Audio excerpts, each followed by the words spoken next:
हेल्वियर तो हम लोग कर रहे थे complete medieval history for government exam. आज का जो हमारा टॉपिक होने वाला है वो होंगे द मुगल्स। यानी कि आज हम लोग बात करेंगे किसके बारे में। हम लोग आज बात करेंगे मुगल्स के बारे में। तो कैसे कैसे जो हमारे मुगल्स थे, मुगलिया सल्तनत थी, उन्होंने भारत के अंदर अपना आधिपत्य या साम्राज्य कैसे बसाया था और कैसे विस्तार किया था, इसके बारे में हम लोग गहन चर्चा करेंगे। और बाकी मैं बता दूं कि हमारा जो एंशियंट हिस्ट्री का पूरा कोर्स है वो मेरे चैनल की प्लेलिस्ट में डला हुआ है, तो वहाँ पे जाइए, विज़िट कीजिए और अपना जो तैयारी है उसको पूरा कीजिए। और जो मेडिवल हिस्ट्री और मॉडर्न हिस्ट्री है वो भी डली है, और हिस्ट्री के लिए आपको कोई डाउट की ज़रूरत नहीं है, तो आप लोग जाके चैनल विज़िट कर सकते हैं। मेरे प्लेलिस्ट में सभी के सभी वीडियो डले हैं। तो स्टार्ट करते हैं हम लेक्चर बिना किसी देरी के। तो बाबर को स्टार्ट करने से पहले हम लोग थोड़ा रिवीजन कर लेते हैं कि हमारे यहाँ पे चल क्या रहा था इंडिया के अंदर। इंडिया के अंदर 1206 से लेकर 1526 तक किसका राज था? राज था दिल्ली सल्तनत का। तो जो दिल्ली सल्तनत थी उसके अंदर 5 बड़े-बड़े राजवंशों ने राज किया था। सबसे पहले स्लेव डायनेस्टी आई थी जिसमें कुतुबुद्दीन ऐबक ने स्टार्ट किया था। फिर आए थे खिलजी डायनेस्टी जिसमें जलालुद्दीन आए थे हमारे, और फिर थी तुगलक डायनेस्टी, फिर थी सैयद, फिर थे आखिरी थे लोधी। तो इब्राहिम लोधी को मतलब इब्राहिम जो लोधी डायनेस्टी का आखिरी रूलर होगा जिसका युद्ध होगा किसके साथ? बाबर के साथ। यानी कि बाबर कौन है? संस्थापक है मुगल वंश का। और मुगल वंश का जो बाबर था उसने किसके साथ युद्ध लड़ा था? लोधी के साथ। और लोधी के साथ युद्ध लड़ने के बाद वो जब जीत गया तो भारत का क्या बन गया? राजा बन गया। तो इब्राहिम लोधी के साथ 1526 में बैटल ऑफ पानीपत हुआ था, फर्स्ट बैटल ऑफ पानीपत, और उसके साथ वो जीत गया। और उसने जो इब्राहिम लोधी था उसे बहुत गहरी हार दी थी। किसने? बाबर ने। तो यही सब हम लोग देख रहे थे। और अब हम लोग बात करेंगे, कुछ थोड़ी थोड़ी बेसिक इन्फॉर्मेशन निकालते हैं किनके बारे में, बाबर जी के बारे में। तो बाबर जी हमारे कौन थे? रिस्पेक्ट देना पड़ेगी भैया थोड़ी बहुत। तो बाबर थे किसके? तैमूर। इनके पिताजी की तरफ से ये तैमूर की तरफ से, मम्मी थी इनकी चंगेज़ खान की तरफ से। और अगर हम लोग बात करें इनकी जो फैमिली थी वो बिलोंग करती थी किससे? एक तर्क जाति थी, मतलब तुर्किश जाति की चगताई सेक्शन से बिलोंग करती थी। यानी कि जैसे हमारे यहाँ पे गोत्र होते हैं जातियों के अंदर, वैसे ही जातियों के अंदर हिंदुइज्म के अंदर जैसे कि गोत्र वगैरह होते हैं, उसी तरह ये तर्किश जाति में चगताई सेक्शन से बिलोंग करते थे। और इन्हें आमतौर पर मुगलों के नाम से जाना जाता था। तो ये सारा सीन था हमारा। उम्मीद है कि आपको समझ में आया हो किसके बारे में, बाबर में थोड़ा बहुत तो आ गया होगा। और ओरिजिनली हम लोग बात करें कि जो बाबर थे वो थे कहाँ के, तो ये अफ़गानिस्तान से आए थे। तो बहुत से लोग सोचते हैं कि वो काबुल से आए थे, नहीं ऐसा नहीं था। वो फ़रगना से आए थे अफ़गानिस्तान। अब तो वो उज़्बेकिस्तान में आता, वरना पहले अफ़गानिस्तान में आता। तो मैप के अंदर मैं आपको दिखा देता हूँ कि उज़्बेकिस्तान कहाँ पे है। ये जो आपको हला मतलब ये लाल-लाल बिंदी दिख रही है, ये अफ़गानिस्तान के थोड़े ऊपर। तो ये इसे बोलते, ये है उज़्बेकिस्तान, और यहाँ पे ही पड़ता है फ़रगना। तो मैपिंग हम लोग अपने लेक्चर्स के साथ-साथ मैपिंग वर्क भी करवाएँगे। तो मैपिंग के बारे में आप लोग इतनी ज़्यादा टेंशन मत लीजिए, हम लोग मैप में दिखाते ही चलेंगे। और हम लोग बात करेंगे, he was invited to attack India. यानी कि ख़ास बात ये है कि जो बाबर था वो अपनी इच्छा से नहीं आया था भारत देश में, उसे बुलाया गया था। और घर का विभीषण कौन था? उनके चाचा थे। तो भारत के अंदर बुलाया किसने था? दौलत खान। दौलत खान लोधी ने, जो कि सूबेदार थे कहाँ के? पंजाब के। और कौन? अलम खान लोधी, जो कि अलम खान लोधी ने बुलाया था। और अंकल इनके थे कौन? इब्राहिम लोधी के अंकल थे जो। और राणा सांगा, यानी कि राणा सांगा, आप लोग राजस्थान के बारे में सुना होगा। तो इन तीनों लोगों ने अटैक कर मतलब बुलाया था किसको? बाबर को। तो बेसिकली इनका प्लान ये था कि ये बाबर को बुलाएँ। और बाबर को बुलाने के बाद वो बस नॉर्मली क्या होता था उस समय पर, जैसे कि दूसरे इन्वेडर्स करते थे, अटैक करो, लूटो और निकल लो धीमे से। तो इन लोगों ने भैया यही सोचा कि कैसे भी करके इसे बुलाओ और हमारे जो इब्राहिम लोदी हैं इनको निपटा दो, और वापस में गद्दी हमें मिल जाएगी। पर ऐसा कुछ हुआ नहीं, उल्टा हो गया। बल्कि वो तो उनको उसको तो निपटा ही निपटाया, इब्राहिम लोदी को निपटा ही है, और साथ में इन लोगों को राणा सांगा वगैरह को भी निपटा दिए। ये तो बड़े कांडी आदमी थे ये। तो बस यही सीन था हमारा किनका? बाबर का। मैपिंग वर्क मैंने दिखाई दिया हमने। और हम लोग बात करें कि जो बाबर था वो भारत में पहली बार एक्सपीडिशन नहीं कर रहा था, वो 5वीं बार अटैक कर रहा था। और इवन की हम लोग बात करें पानीपत का जो युद्ध था उसने लड़ा कब था, जब वो उसने पांचवी बार अटैक किया था इंडिया के ऊपर, तब फाइनली उसने इब्राहिम लोदी को हरा दिया। तो देख रहे हैं कि और इवन की कहा जाता था कि भारत के अंदर पहली बार ये गन पाउडर तोपें वगैरह लाया था, तो इंडियन ने कभी ये सब देखा नहीं था और इस वजह से वो भड़बड़ा गए और हार गए।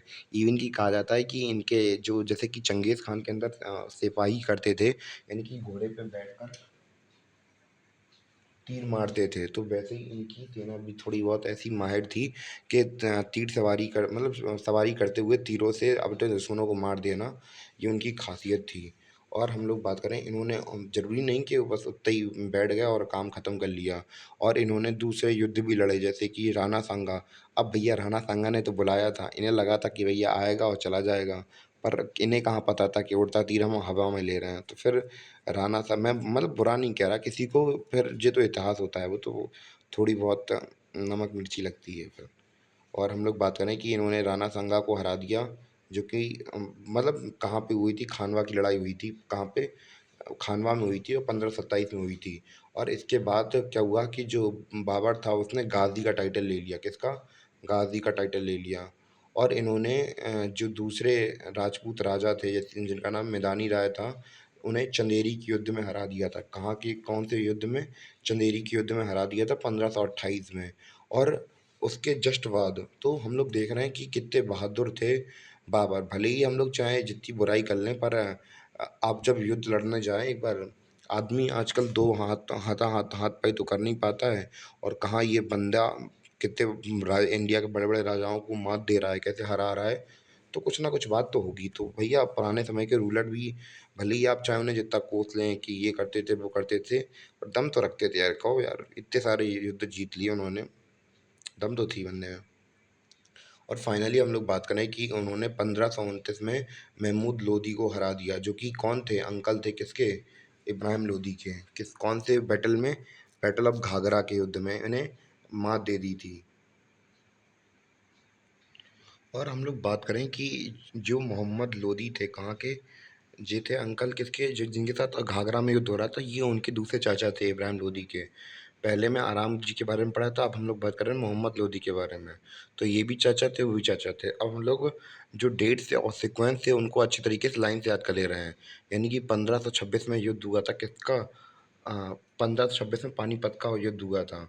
और कहाँ किसके कहाँ पे, ये प्रेजेंट डे पे कहाँ पे है, ये हरियाणा में। 1527 में हुआ था खानवा का युद्ध, ये हुआ था राजस्थान में। और किसके साथ हुआ था, राणा सांगा के साथ हुआ था। 1528 में हुआ था चंदेरी का युद्ध, जो कि एमपी में है अभी। और उसमें लीडर कौन थे, मैदानी राय। फिर हम लोग बात करेंगे 1519 की, ये हुआ था घाघरा का युद्ध, ये कहाँ पे प्रेजेंट समय पे है, लोकेशन है इसकी यूपी उत्तर प्रदेश। और इसमें मोहम्मद लोदी के साथ युद्ध हुआ था। और बस यही हमारी इंपॉर्टेंट डेट्स थी जो हमने याद कर ली। अब हम लोग बात करेंगे मैपिंग की। तो मैपिंग में हम लोग बात करें कि सबसे पहले पा पानीपत में पानी पिया, एक निमोनिक टेक्निक भी है इसके ऊपर कि जो बाबर थे उसने कहाँ-कहाँ अटैक किया, इसके ऊपर निमोनिक टेक्निक भी बनी हुई है। अगर कोई याद करना चाहे तो कर सकता है। जैसे कि अगर हम लोग बात करें, पहले आया पानी पिया, पानीपत में पानी पिया, खानवा में खाना खाया, चंदेरी में चाँद देखा, घाघरा में घायल हुआ और फिर मर गया। तो ऐसे करके कहावत भी बनी है।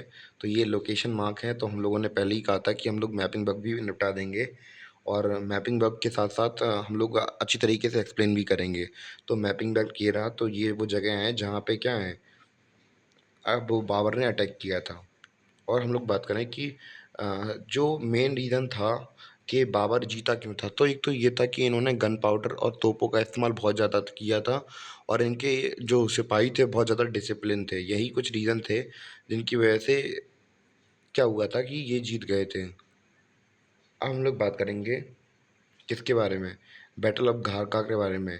तो जब ये बैटल ऑफ घाघरा हुई थी, तो ये पहली ऐसी बैटल थी जो कि पानी और ज़मीन दोनों पर लड़ी जा रही थी मेडवल इंडिया के अंदर। तो कितनी खास बात थी। और बाबर ने, जब ये सब युद्ध वगैरह हो गए, युद्धों के बाद जो बाबर था वो पहला रूलर ऐसा बना जिसने खुद को टाइटल दिया किसका, बादशाह का, यानी कि ये खुद को हकदार मानता था इस टाइटल का।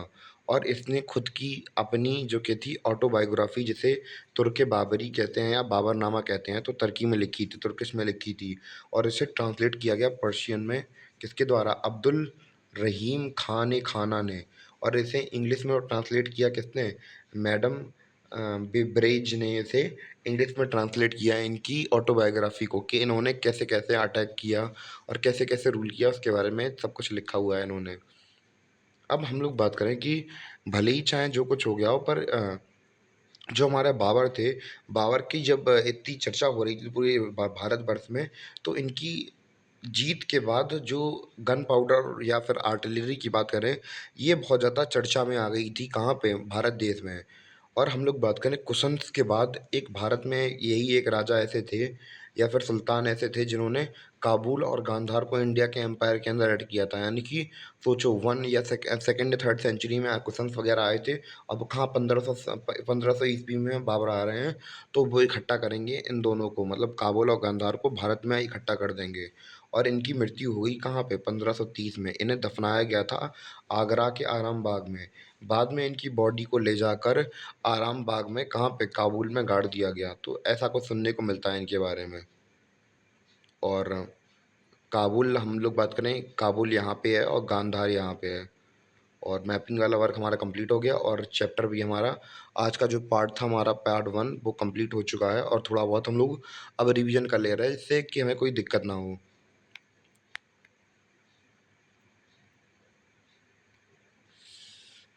तो हमने देखा था कि हमारा क्या था, 1206 में क्या हुआ था, युद्ध वगैरह हुआ। 1206 से लेकर 1526 तक दिल्ली सल्तनत ने राज किया था। इसके बाद इनमें के अंदर 5 राजवंशों ने राज किया था, जिनके नाम थे स्लेव डायनेस्टी, खिलजी, तुगलक, सैयद, लोधी। तो इन लोगों ने राज किया था। आखिरी शासक था इब्राहिम लोधी।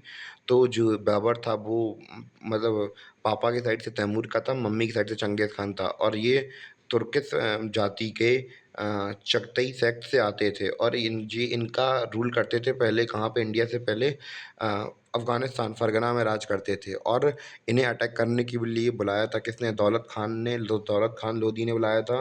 आराम खान लोधी ने बुलाया, जो कि इनके चाचा थे। और राणा सांगा ने भी बुलाया था इन्हें। ये मैप वाला वर्क था हमारा, जो फ़रगना वाला लोकेशन है। और हम लोग बात करें, ये पहली बार इन्होंने अटैक नहीं किया था, 5वीं बार अटैक था। और यहीं पे फिर उन्होंने फर्स्ट बैटल ऑफ पानीपत लड़ी थी। कब? 1526 में। 1526 में लड़ी और फिर इन्होंने इब्राहिम लोदी को हरा दिया और दिल्ली के आसपास का एरिया कवर कर लिया और आगरा में अपनी राजधानी बनाई। इवन की अगर राजधानी की बात करें, तो राजधानी जैसे कि अकबर हुआ, बाबर हुआ, जहांगीर हुआ, इवन की आधे समय तक शाहजहाँ ने भी वहीं से रूल किया था, आगरा से। तो फिर बाद में क्या हुआ कि इन्होंने राजपूत, और बाद में क्या हुआ, जैसे कि यहाँ पे इन्होंने एक्सपीडिशन कर दी थी इन्होंने। तो इन्होंने 1526 में लोधी को हराया, 27 में बैटल ऑफ खानवा लड़ी, जिसमें इन्होंने राणा सांगा को हराया।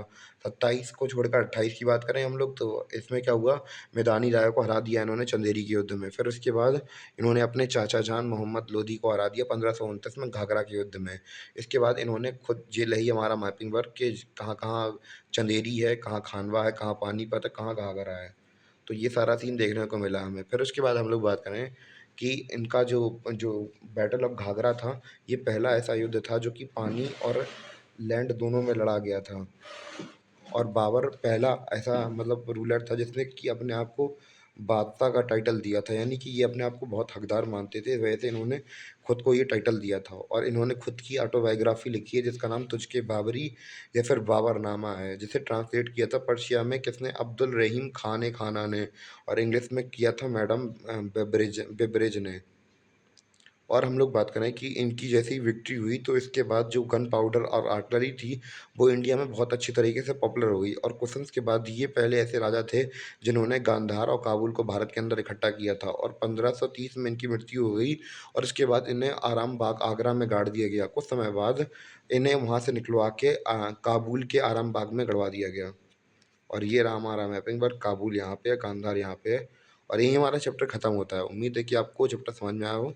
कहीं डाउट लगा हो तो आप लोग कमेंट करिए, पूछिए, कहीं पे कुछ हो सकता है, वरना फिर मिलते हैं अपने अगली वीडियो में।